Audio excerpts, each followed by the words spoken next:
Il n'y a pas de hors-jeu, pour Alan Saint-Maximin qui a un boulevard. Face à lui, Saint-Maximin, c'était vers Falcao qui essaye de traîner dans les pieds de Neustädter. Peut-être un peu trop d'altruisme de la part de Saint-Maximin. Ouais, je pensais qu'il allait vraiment aller au bout des choses, c'est-à-dire que là, il a fait un superbe contrôle et puis il faut frapper, il faut pas hésiter.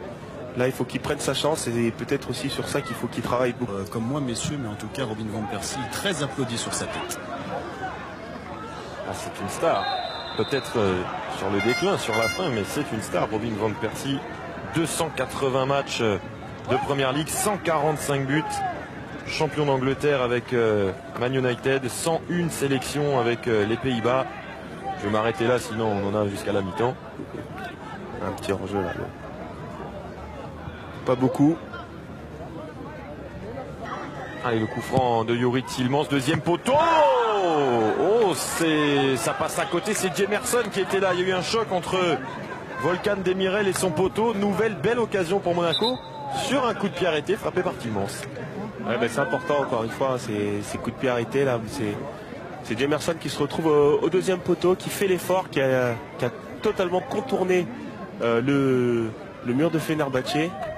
Et c'est vrai qu'il aurait pu marquer. Cato. Pour l'instant, il est toujours là.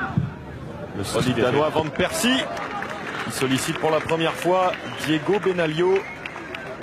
On va revoir si ça fait mal ou pas, mais en tout cas, c'est bien joué de la part de Dierart qui connaît parfaitement ses partenaires. Et que par ce centre-là, sans déborder, il arrive à mettre ce ballon entre le défenseur et le gardien de but. Et Van Persie, le renard de surface qu'il est, tacle ce ballon pour essayer de le mettre au fond. Après sa saison au Dynamo Moscou, il avait terminé meilleur passeur du championnat russe en 2014-2015. Sidibé pour le centre, il y a Falcao sur la barre encore et cette fois c'est Thomas Lemar qui vient au rebond offensif pour ouvrir le score pour les Monégasques après une deuxième barre transversale touchée par Falcao. Premier but dans cette préparation pour Thomas Lemar, nouveau buteur de cette armada offensive monégasque qui retrouve des couleurs aujourd'hui.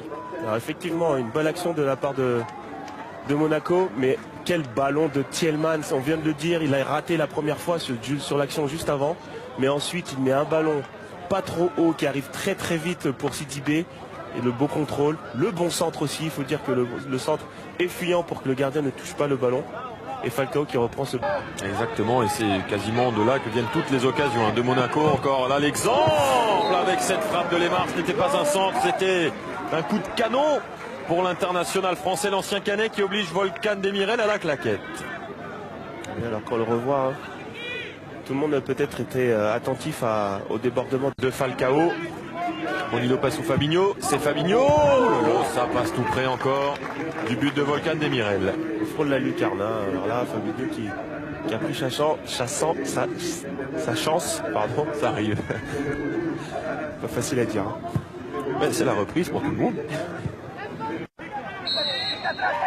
C'est Storr qui frappe, c'est dedans, c'est un coup franc magnifique. Les changements qui ont fait du bien en Fenerbahçe, on l'a vu il y a 2 minutes avec la première frappe de Storr.